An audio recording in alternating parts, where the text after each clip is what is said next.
Assalamualaikum teman-teman. Selamat belajar ya. Mari kita bersama belajar terkait resep dan salinan resep.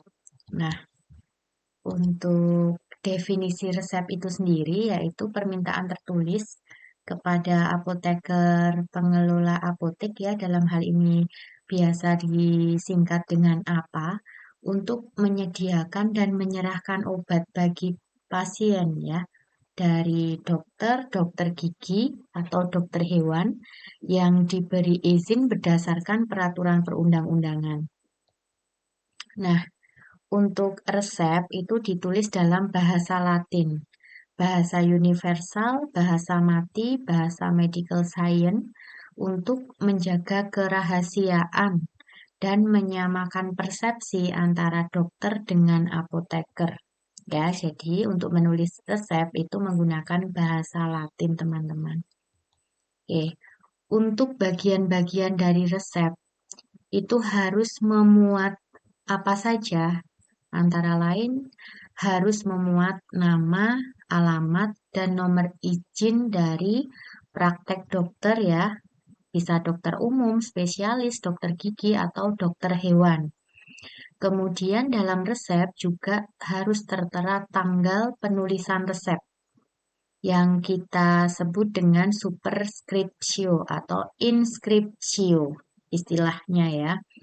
Kemudian ada tanda R dengan garis miring yang menandakan bahwa di situ artinya resipe. Artinya dalam bahasa Indonesia ambillah. Oke.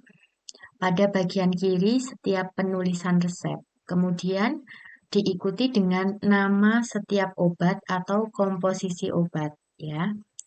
Bagian ini kita sebut dengan invocatio atau inscriptio. Oke. Kemudian ada aturan pemakaian obat yang tertulis ya.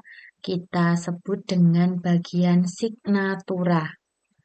Untuk selanjutnya ada tanda tangan atau paraf dokter penulis resep, merupakan bagian resep yaitu subscriptio. Kemudian untuk jenis hewan dan nama serta alamat pemiliknya untuk resep dokter hewan.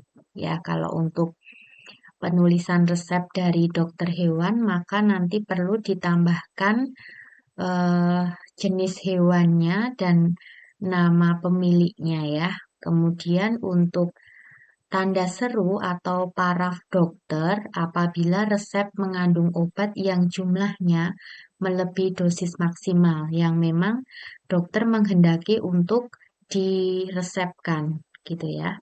Jadi ada bagian-bagian resep yang perlu teman-teman perhatikan, baik dimulai dari superscriptio atau inscriptio, kemudian ada signatura, ada subscriptio, dan ada bagian-bagian lain termasuk paraf dokter ya.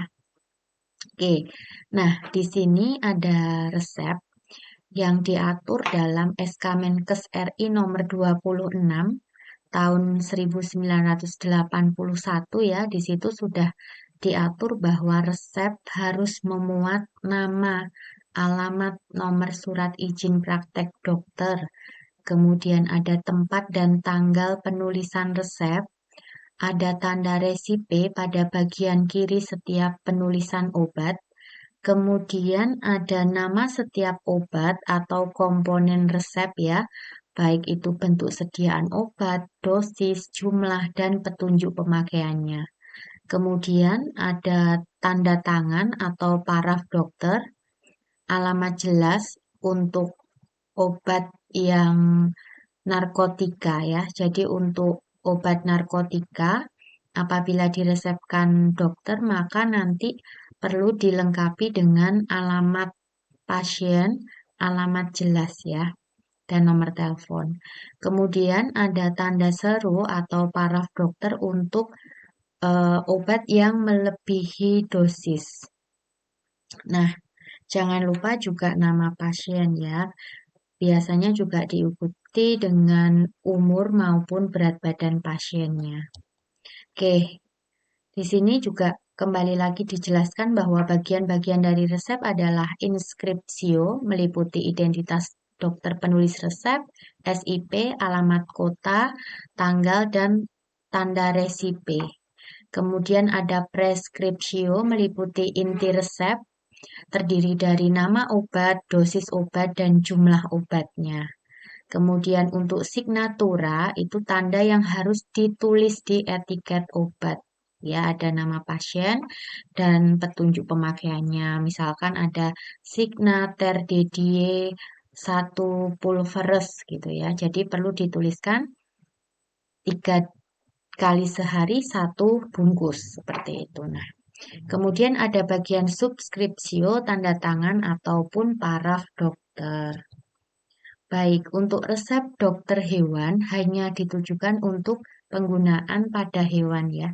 Jadi untuk dokter hewan memang dikhususkan untuk hewan saja. Untuk penderita yang segera memerlukan obatnya, maka dokter menulis di bagian kanan ya, di bagian kanan atas resep itu bisa ditulis dengan sito, urgen, yang artinya segera, kemudian bisa juga dituliskan dengan PIM ya, yang artinya berbahaya bila ditunda. Untuk kepanjangannya periculum in mora. Jadi apabila teman-teman semua menemukan tulisan ya di bagian kanan atas, baik itu sito, urgen, PIM, maka nanti teman-teman harus melayani terlebih dahulu, diutamakan ya, karena ini pelayanan penting menyangkut keselamatan pasien ya. Oke, bila dokter menginginkan resepnya diulang, maka dokter akan menulis tanda iter pada resepnya. Tetapi bila tidak ingin resepnya mengandung obat keras tanpa sepengetahuannya untuk diulang, maka dokter akan menuliskan tanda NI atau neiteratur, artinya tidak boleh diulang. Ya, jadi kalau dokter menghendaki resep dapat diulang, maka di atas tertulis tambahan keterangan iter. Kemudian apabila dokter menghendaki resep tidak dapat diulang tanpa resep dokter, maka dicantumkan tanda NI di situ ya. Baik. Selanjutnya ada resep narkotika, di mana resep yang menuliskan obat yang tergolong dalam narkotika menurut peraturan perundang-undangan, contoh obat narkotika yang sering dituliskan ya oleh dokter di apotek maupun rumah sakit itu antara lain ada kodein, doferi, injeksi petedin begitu ya.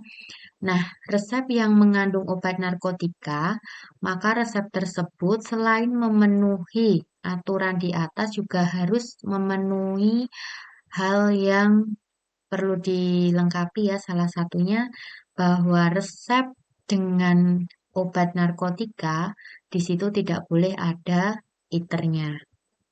Kemudian nama pasien harus ditulis tidak boleh dengan menggunakan MI atau mihi ipsi untuk dipakai sendiri.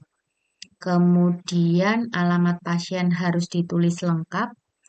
Aturan pakai signa yang jelas tidak boleh ditulis sudah tahu ataupun usus kognitus begitu. Jadi harus ditulis signa yang jelas ya, pemakaiannya berapa kali sehari, signanya kemudian berapa dosisnya harus tertulis dengan jelas. Alamat tempat tinggal jelas, untuk alamat dokter juga harus tertera yang jelas ya. Artinya resep tersebut benar-benar resep yang asli, legal gitu. Nah, bila terdapat resep yang tidak memenuhi aturan di atas, maka resep tersebut tidak dapat dilayani. Begitu pula resep narkotika yang telah diambil sebagian atau di apotek lain begitu ya. Jadi harus memenuhi kriteria aturan-aturan yang sudah ditentukan. Oke, ketentuan resep berikutnya, resep harus diteliti dengan jelas dan lengkap. Apabila resep tidak dapat dibaca dengan jelas atau tidak lengkap, apoteker wajib menanyakan ke dokter penulis resepnya ya. Nah, jadi ini apabila nanti tidak dapat dibaca atau tidak lengkap, silahkan untuk apoteker menanyakan ke dokter penulis resepnya. Bisa lewat telepon ya, teman-teman. Kemudian untuk apoteker yang menganggap bahwa dalam resep terdapat kekeliruan atau penulisan resep yang tidak tepat, maka apoteker harus memberitahukan kepada dokter penulis resep. Jadi, untuk apoteker konfirmasi ya, apabila nanti ada sesuatu hal terkait resep sehingga nanti mendapatkan informasi yang sinkron, jelas gitu ya. Kemudian untuk dokter penulis resep tetap pada pendiriannya, apabila tetap pada pendiriannya, maka tanggung jawab sepenuhnya dipikul oleh dokter yang bersangkutan.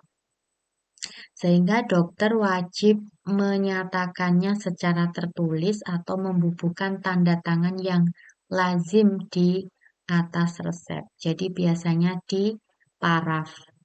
Contoh memang pada resep yang disengaja overdosis begitu ya, karena sesuatu hal atau pertimbangan khusus. Sehingga nanti dokter memang memberikan paraf di resepnya sehingga apoteker dapat melayani resep tersebut begitu. Kemudian apabila apoteker menganggap pada resep terdapat kekeliruan yang berbahaya dan tidak dapat menghubungi dokter penulis resep, maka sebaiknya penyerahan obatnya ditunda.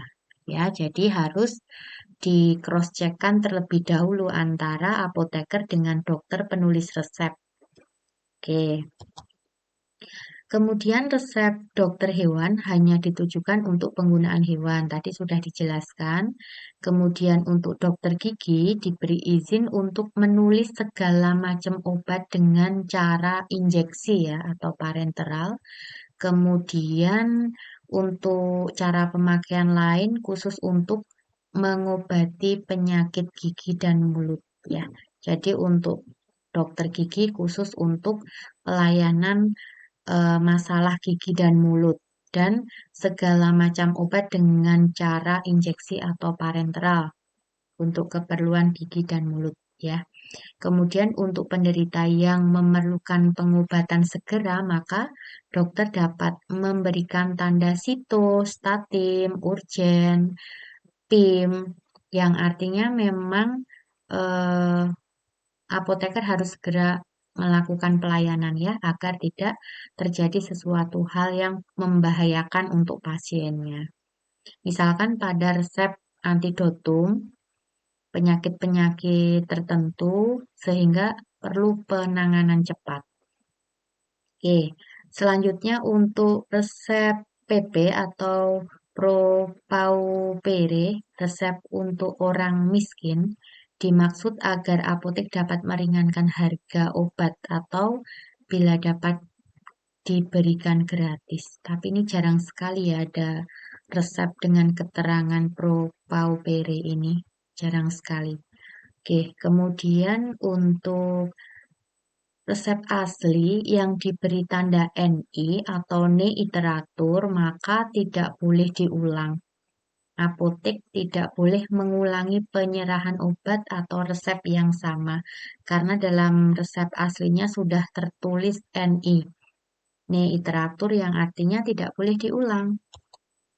Oke, selanjutnya resep yang mengandung narkotika harus ditulis tersendiri. Ya, tidak boleh ada literatur jelas. Dituliskan nama pasien, kemudian tidak boleh untuk MI. Tadi sudah dijelaskan ya. Kemudian alamat pasien ditulis dengan jelas bila perlu dengan nomor telepon aktif. Aturan pakai signa ditulis dengan jelas, tidak boleh ditulis signa usus cognitus atau signa sudah diketahui ya. harus dengan signa yang jelas. Baik, kemudian untuk penyimpanan resep, cara menangani resep yang telah dikerjakan. Jadi lembar resep yang sudah dilayani. Resep yang telah dibuat disimpan menurut urutan tanggal dan nomor penerimaan atau pembuatan resepnya ya. Kemudian resep yang mengandung narkotika harus dipisahkan dari resep lainnya. Biasanya harus ditandai dengan garis merah di bawah nama obatnya. Jadi jangan sampai terlupa untuk memberikan keterangan garis merah ya dalam lembar resepnya. Kemudian resep yang telah disimpan selama 3 tahun dapat dimusnahkan dengan cara dibakar atau cara lain yang memadai.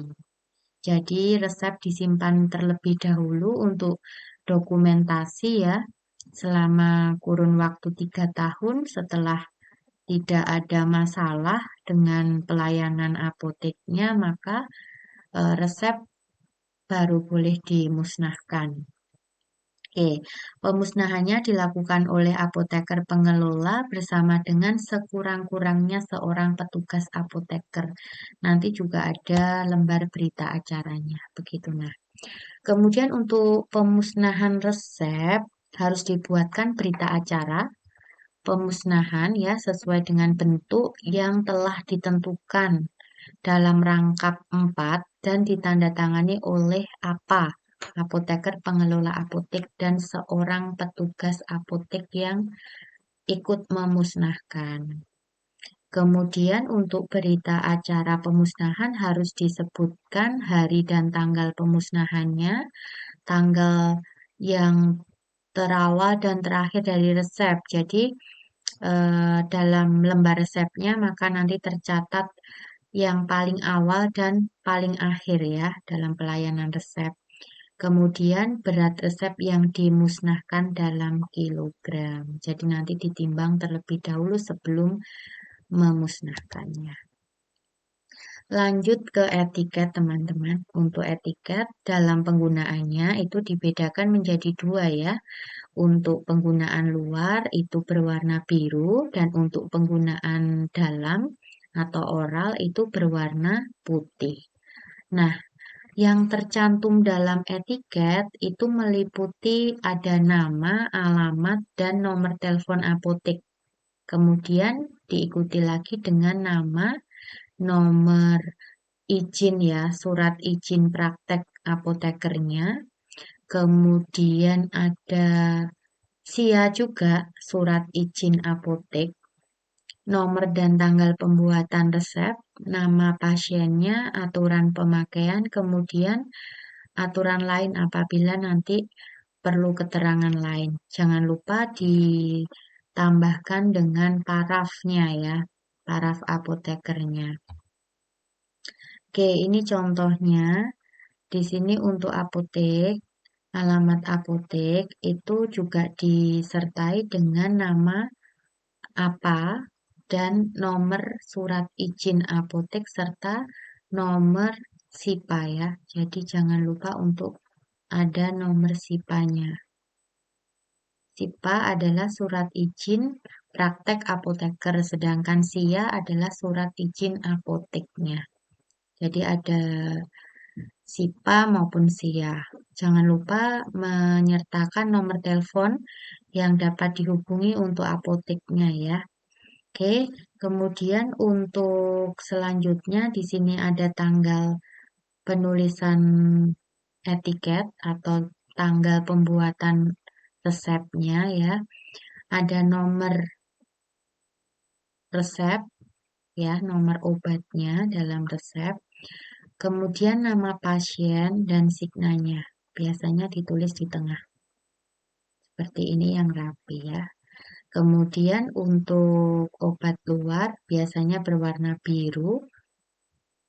Untuk etiketnya diberi keterangan obat luar.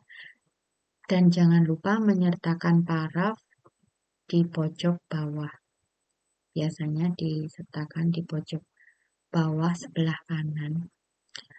Adapun juga sekarang ini ada tambahan untuk menyertakan merek obat serta banyaknya yang diserahkan ke pasien. Misalkan di sini ada paracetamol sebanyak 10 tablet. Paracetamol yang 500 mg misalkan ya. Nanti di pojok kiri ditulis paracetamol 500 mg sebanyak 10. Itu perlu dituliskan ya. Oke. Di pojok kiri perlu ditambahkan keterangan nama obatnya, kemudian kandungan isinya maupun banyaknya yang diserahkan. Begitu pula dengan obat untuk oral ya. Jadi kalau untuk obat oral juga sama, hanya saja warnanya, warna etiketnya yang berbeda. Baik, pelayanan apotek terhadap resep.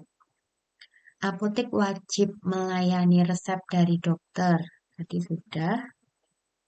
Oke, kemudian pelayanan resep sepenuhnya menjadi tanggung jawab apa ya? Apoteker wajib melayani resep sesuai dengan tanggung jawab dan keahlian profesinya yang dilandasi pada kepentingan masyarakat. Kemudian apoteker tidak diizinkan mengganti obat generik yang ditulis di dalam resep dengan obat paten. Kecuali dengan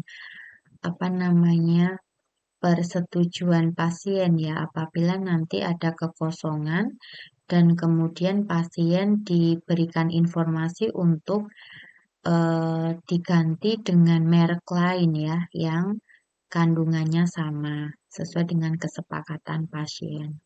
Bila pasien tidak mampu menebus obat yang tertulis di dalam resep, maka apoteker wajib berkonsultasi dengan dokter untuk pemilihan obat yang lebih tepat. Ataupun sebenarnya juga bisa untuk ditawarkan ke pasiennya untuk mengganti ke generik ya yang lebih murah asalkan memang masih dalam satu golongan ya. Oke. Kemudian berdasarkan PP 51 tahun 2009 dalam melakukan pekerjaan kefarmasian pada fasilitas pelayanan, di situ apoteker dapat mengangkat seorang apoteker pendamping ya yang mempunyai SIPA, surat izin praktek apoteker sebagai pendamping. Kemudian apoteker juga berhak mengganti obat merek dagang dengan obat generik yang sama komponen aktifnya atau obat merek dagang lain atas persetujuan dokter ataupun juga persetujuan pasien ya. Jadi biasanya kalau di praktek itu lebih ke konfirmasi ke pasiennya ya apabila terjadi kekosongan atau ingin mengganti ke obat generik untuk mendapatkan harga yang lebih murah misalkan seperti itu.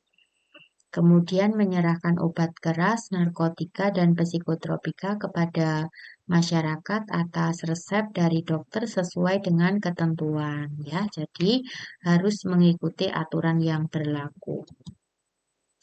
Untuk apotek dapat melakukan pembuatan, pengubahan bentuk, peracikan obat dan bahan obat ya untuk pelayanan resep dokter maupun dokter gigi dan dokter hewan. Kemudian apotek dapat melakukan pembuatan, pengubahan bentuk, peracikan obat dalam bahan obat untuk pelayanan langsung tanpa resep, khusus untuk obat bebas dan obat bebas terbatas. Itu masih menjadi wewenang apotek ya. Kemudian apotek dapat melakukan pembuatan, pengubahan bentuk, peracikan obat dan bahan obat untuk pelayanan lain sesuai dengan ketentuan yang berlaku ya berdasarkan undang-undang. Sekarang ke salinan resep. Salinan resep adalah salinan tertulis dari suatu resep yang dibuat oleh apotek. Kalau tadi resep yang dibuat oleh dokter, sedangkan salinan resep dibuat oleh apoteker ya di apotek. Nah, istilah lain dari salinan resep itu ada kopi resep, apograf, eksemplum, kemudian ada afskrif. Yang sering digunakan di Indonesia, kopi resep, salinan resep, dan apograf. Kemudian, dalam salinan resep itu memuat semua keterangan yang terdapat dalam resep asli. Kemudian ada nama dan alamat apotek, nama dan nomor surat izin pengelolaan apotek, dan jangan lupa SIPA apotekernya ya. Kemudian tanda tangan atau paraf apa, tanda detur atau detur untuk obat yang sudah diserahkan, ada tanda nedit atau nedetur untuk obat yang belum diserahkan. Jangan lupa juga untuk menyertakan stempel ya, stempel apotek untuk tanda legalitasnya. Oke, di sini sudah tertulis ada kolom kop apotek. Ada nama apoteknya, alamat yang jelas berdasarkan nomor telepon begitu ya. Kemudian ada nama apotekernya, baik nomor SIA maupun SIPA-nya. Kemudian ada tulisan salinan resep atau kopi resep. Kemudian ada tercantum nama apa namanya? Ada tercantum nama pasiennya untuk nama pasiennya dan biasanya disertai berat badan ya dan usianya. Kemudian tanggal penulisan resep dan nomor resepnya silahkan diisi untuk mengurutkan. Kemudian ada tanda resipe di sini ya, kita tulis sama persis sesuai dengan dokter menuliskannya. Hanya saja di sini ada tambahan keterangan pada saat pelayanan resep. Untuk di sini artinya sudah diberikan semuanya ya, karena ada keterangan detur di sini. Maka dalam penyerahan resepnya otomatis apoteker melayani sejumlah 15. Jadi 15 bungkus sudah diserahkan ke pasiennya. Ada tertulis keterangan detur di sini. Nah, untuk resep yang kedua di sini otomatis disalin persis sama dari resep dokter menuliskannya dan apabila di sini ada keterangan det atau detur, maka artinya apoteker sudah menyerahkan seluruhnya ya. Dalam hal ini sudah menyerahkan 10 bungkus. Nah, setelah itu dalam penulisan kopi resep, jangan lupa untuk menampilkan PCC yang artinya Pro Kopi Conform ya. Ditulis sesuai dengan aslinya dan diikuti dengan tanda tangan apotekernya, nama lengkap apotekernya ya di bawah dengan nomor SIPA-nya, SIPA, dan jangan lupa menambahkan atau membubuhkan stempel apotek. Ya, stempel apotek jangan lupa untuk ditambahkan di sini untuk legalitas. Baik, untuk selanjutnya,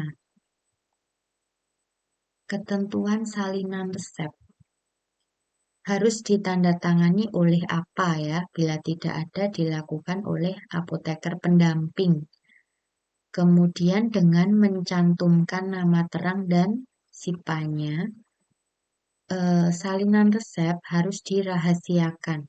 Salinan resep hanya boleh perlihatkan kepada dokter penulis resep atau yang merawat pasien. Kemudian bisa juga diserahkan ke pasiennya, petugas kesehatan atau petugas lain yang berwenang menurut peraturan perundang-undangan, ya.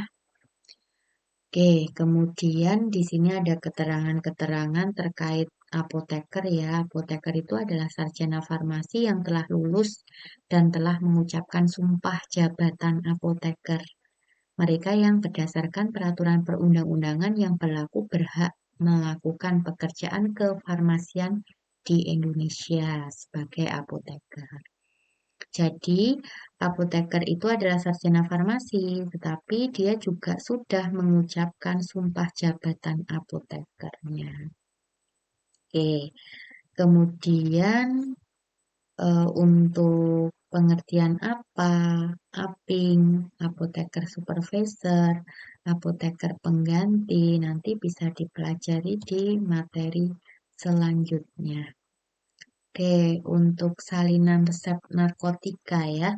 Apotek itu dilarang melayani salinan resep yang mengandung narkotika, walaupun resep tersebut baru dilayani sebagian atau belum dilayani sama sekali, untuk mencegah kemungkinan penyalahgunaan belangko-belangko salinan resep. Jadi artinya bahwa dalam pelayanan narkotika itu harus dari resep asli dokter.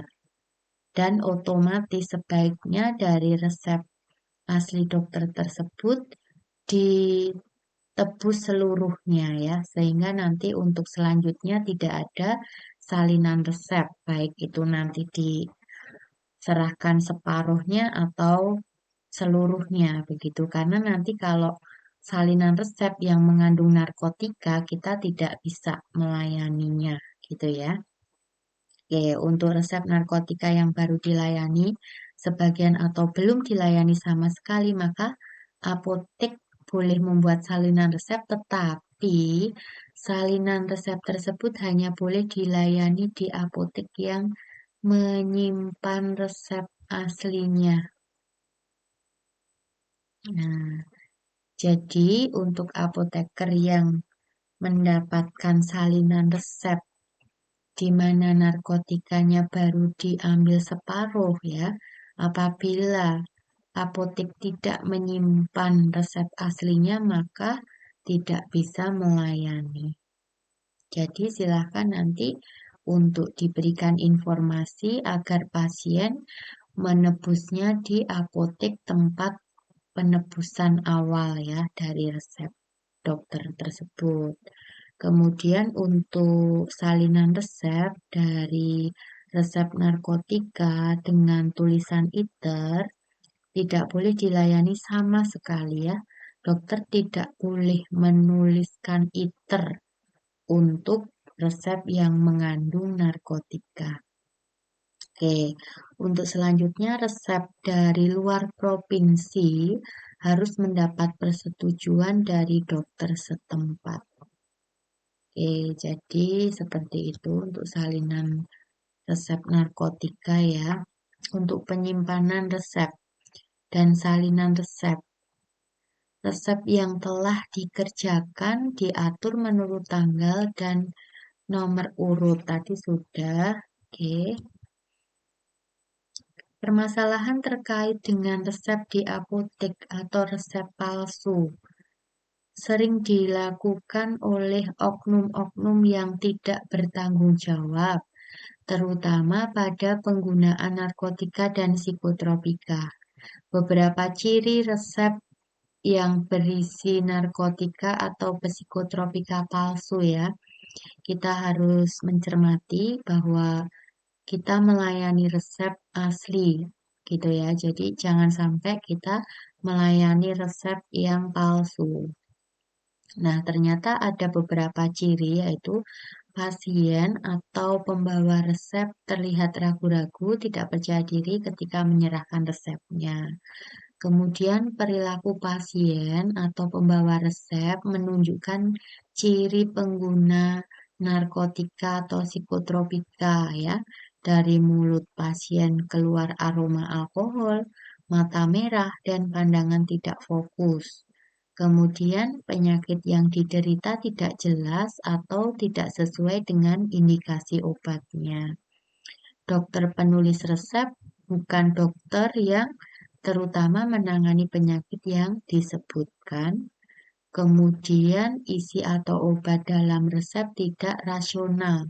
Misalkan untuk psikotropika tertentu ditulis dalam jumlah sangat banyak. Jadi nanti teman-teman harus mencermati itu. Kemudian untuk resep yang dibawa berupa salinan resep, sedangkan resep aslinya tidak disimpan oleh apotek yang bersangkutan ya. Jadi poin ini yang harus diperhatikan. Jadi apotek dapat melayani salinan resep yang mengandung psikotropika maupun narkotika apabila si apoteknya memang sudah menyimpan resep asli. Ya, apabila tidak, maka tidak boleh melayani resep tersebut.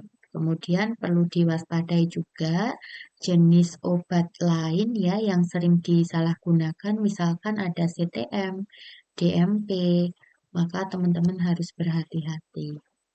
Oke, di sini untuk Permenkes nomor 922 tahun 93, kemudian ada Kepmenkes 1332 tahun 2002, ketentuan dan tata cara pemberian izin apotek ya. Sekarang juga sudah update dari tahun 2020, sudah ada aturan terbarunya juga ya, bahwa resep apa namanya, kalau pendirian apotek ataupun pelayanan kefarmasian itu sudah ada aturan terbarunya juga. Oke, untuk permintaan tertulis dari dokter, dokter gigi, dan dokter hewan kepada apoteker untuk menyediakan dan menyerahkan obat bagi penderita atau pasien sesuai dengan perundang-undangan yang berlaku. Ini sudah diatur ya sejak aturan-aturan tahun 2004 dan 2002 itu sudah ada juga. Kemudian terkait registrasi dan praktek bidan. Ternyata bidan boleh menuliskan permintaan kepada apoteker tentang kebutuhan obat tertentu untuk pasien dengan menggunakan lembaran permintaan obat atau LPO. Oke, LPO-nya seperti ini teman-teman. Jadi kalau untuk bidan itu dapat meminta obat ya ke apotek untuk kebutuhan pelayanan kebidanan. Jadi obat-obat untuk penyakit-penyakit kebidanan seperti itu. Nah, untuk contoh belangko resep seperti ini sudah sering didapatkan ya apabila periksa ke dokter. Kemudian untuk belangko salinan resep juga sudah dijelaskan di awal ya. Kemudian untuk resep atau salinan resep asli, kalau untuk resep itu ada bisa dari puskesmas, swasta, atau praktek mandiri dokter gitu ya, ataupun rumah sakit. Oke, ini contohnya untuk ilustrasi saja ya resep. Seperti ini ada paraf dokternya di tiap penulisan obatnya. Jadi kalau dalam satu resep itu terdapat empat resep, maka juga perlu ditambahkan tanda resipe di masing-masing obatnya ya. Kemudian ada paraf dokternya di masing-masing resepnya juga. Oke, kemudian untuk ini ada ITER yang artinya resep ini dapat diulang sebanyak 3 kali. Maka total pasien mendapatkan resep sebanyak 4 kali ya, 4 kali penebusan resepnya. Maka kalau dilihat dari resep nomor 1 di sini 1 kali peresepan ada 15 bungkus, maka total keseluruhan si pasien mendapatkan 15 dikalikan 4 ya. Ada 60 bungkus. Kemudian untuk kurkuma, pasien mendapatkan satu botol ya untuk satu resepnya, maka totalnya pasien mendapatkan 4 botol karena sudah diberikan tanda ITER 3 kali ya. Oke. Kemudian di sini juga sama ada ITER 3 kali, maka total pasien mendapatkan kesempatan untuk 4 kali penebusan. Nah, kalau di sini ada salinan resep ya, salinan resep identik dengan keterangan-keterangan di sini. Jadi sama persis dengan resep penulisan dokter, tetapi diberikan keterangan apakah sudah diserahkan seluruhnya atau belum. Kemudian ada tanda PCC, nama apotekernya, tanda tangan apotekernya, dan stempel apoteknya di bawah PCC. Oke. Di sini juga jangan tertinggal untuk menuliskan sama persis pada resep, sama persis dengan resep dokter menuliskan. Jangan tertinggal tulisan ITER 3 kalinya. Kemudian kalau di sini ada keterangan date orig, maka di sini baru ditebus 1 kali ya. Sudah diserahkan aslinya. Tetapi untuk ITER 3 kalinya belum. Jadi si pasien masih berhak mendapatkan resep pengulangan sebanyak 3 kali. Oke. Kemudian untuk di sini yang diminta adalah 15, tetapi si pasien baru mendapatkan 10. Jadi untuk selanjutnya pasien berhak mendapatkan 5 plus 3 kali pengulangan. Jadi 5 plus 45. Totalnya adalah 50. Ya. Kemudian untuk di sini needed. Jadi si pasien belum pernah mendapatkan paracetamol. Jadi pasien berhak mendapatkan 4 kalinya. Oke. Kalau di sini untuk resep ya.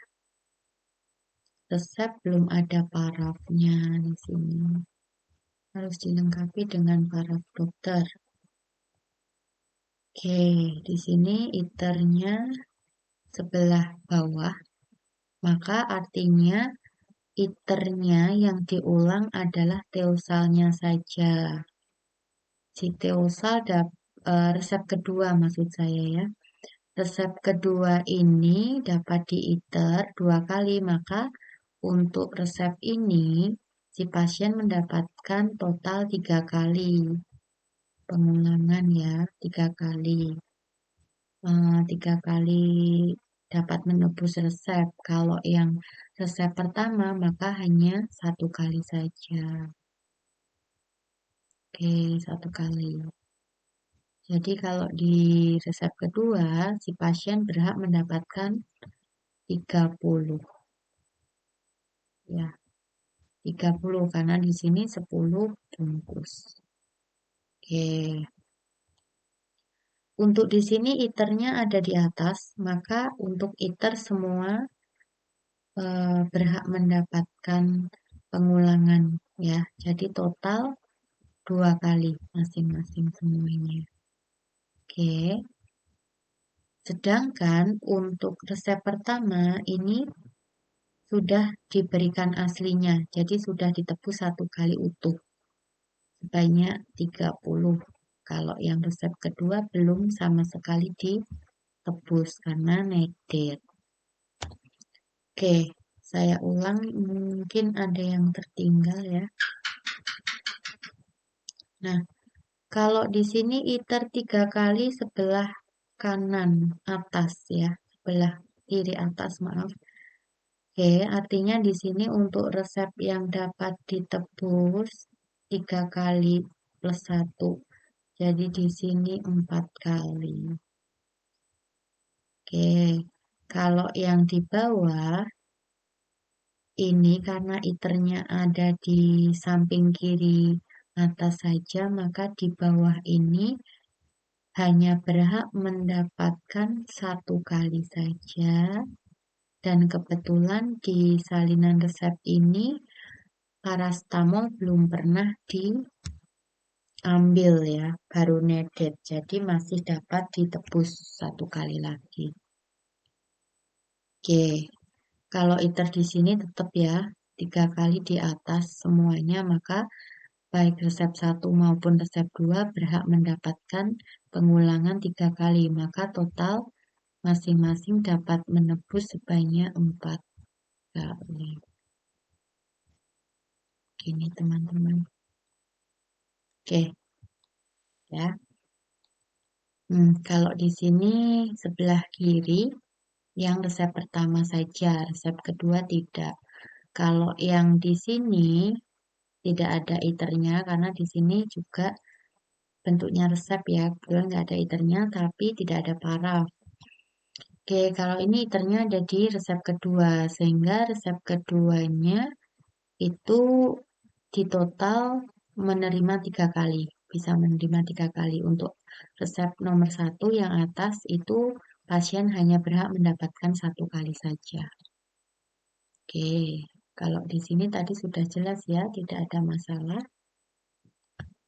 Kiranya untuk sesi resep dan kopi resep, saya rasa untuk belajarnya kita cukupkan. Selamat belajar. Nanti kita akan latihan untuk cara menulis kopi resep. Baik, sekian dari saya. Wassalamualaikum.